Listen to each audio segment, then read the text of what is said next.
Aktris Ririn Dwi Ariyanti menunjukkan dukungannya secara nyata kepada Jonathan Frizzy yang kini tengah menghadapi proses hukum terkait kasus dugaan penyalahgunaan obat keras.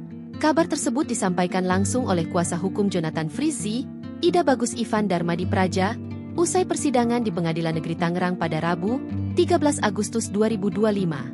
Menurut Ivan, Ririn telah menjenguk pria yang akrab disapa Ijong itu di rumah tahanan untuk memberikan dukungan moral.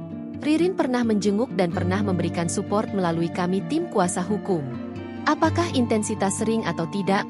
Ya standar aja, kata Ivan. Kunjungan Ririn tersebut dipastikan selalu dalam pendampingan tim kuasa hukum Ijong.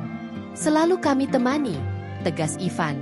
Layaknya seorang kerabat yang menjenguk, perempuan berusia 39 tahun itu juga membawakan sejumlah barang untuk keperluan Ijong selama di tahanan.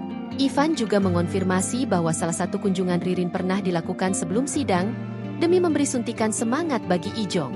Meski demikian, pihak kuasa hukum belum bisa memastikan apakah Ririn akan kembali menjenguk Ijong setelah persidangan kali ini.